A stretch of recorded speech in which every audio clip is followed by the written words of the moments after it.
तो ये NCERT का क्लास 7 का नागरिक का चैप्टर 4 है। और जैसा कि इसका हेडिंग है लड़के और लड़कियों के रूप में बड़ा होना।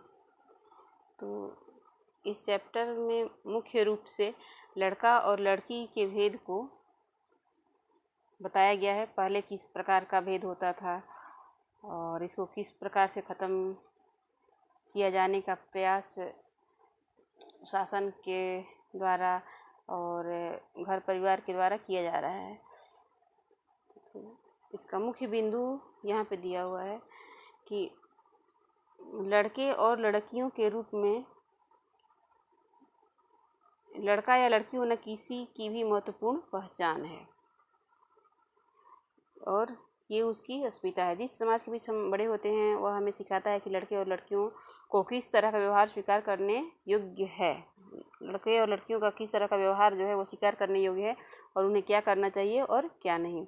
इस पाठ में यह बताने की कोशिश की गई है कि लड़के और लड़कियों को दी जाने वाली अलग भूमिका उन्हें भविष्य में स्त्री और पुरुष की भूमिका के लिए किस तरह तैयार करती है।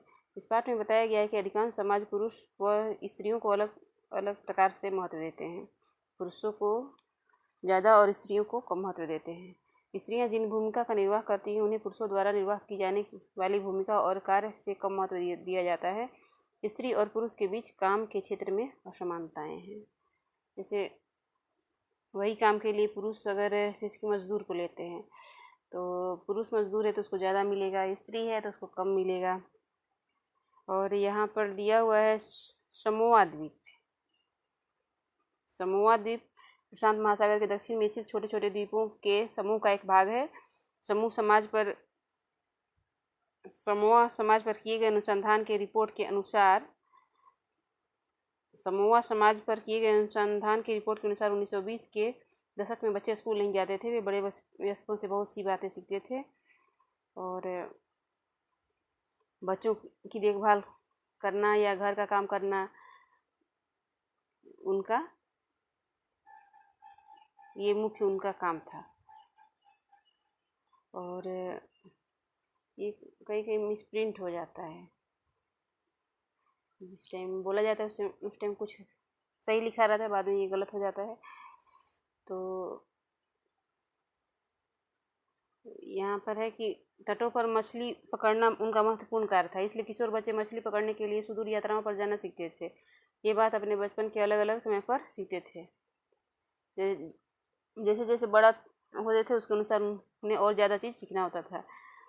और छोटे बच्चे जैसे ही चलना शुरू कर देते थे उनकी माताएं या बड़े लोग उन्हें देखभाल करना बंद कर देते थे। जैसे ही बच्चा सवा साल के लगभग चलना शुरू करता होगा उसके बाद 4-5 साल का जो बच्चा था उन पर उनका बोझ आ जाता था और वही उनका देखभाल करते थे। और अगर कोई लड़का 9 वर्ष का हो जाता था तो वो बड़े लड़कों के समूह में सम्मिलित हो जाता था और बाहर के काम सीखता, जैसे मछली पकड़ना, नारियल आदि। लड़कियां जब 14 साल की हो जाती थी तो छोटे बच्चों की देखभाल और बड़े लोगों को छोटे मोटे कार्य 14 साल के पहले तक करती थी। लेकिन जब जैसे ही 13 या 14 साल की हो जाती थी उन्हें स्वतंत्रता मिल जाती थी। लगभग 14 वर्ष के उम्र के बाद मछली पकड़ने जाती थी और बागानों में जाती थी और डलियाँ टोकरियाँ बना सकती थी। खाना बनाने का काम अलग से बनाए गए रसोई घर में होता था और ये अधिकांश काम जो है लड़कों को करना पड़ता था, लड़कियां उनकी मदद करती थी। अब ये 1960 में मध्य प्रदेश में किस तरह से लड़के लड़की बड़े होते थे उनके बारे में लिखा हुआ है। तो स्कूल से आने के बाद जो है लड़कियां सीधे घर जाती थी और स्कूल जो है लड़का का अलग होता था, लड़की का अलग होता था। लड़की के स्कूल में बीच में आंगन होता था जिसमें वो खेलती थी और लड़के के लिए खुले मैदान होते थे और लड़कियां सीधे स्कूल से घर जाती थी। मानो गलियां जो है उन्हें सीधे घर पहुंचाने के लिए ही बनी हुई थी। और लड़का जो है वो दौड़ते थे, साइकिल चलाते थे, इत्यादि काम करते थे।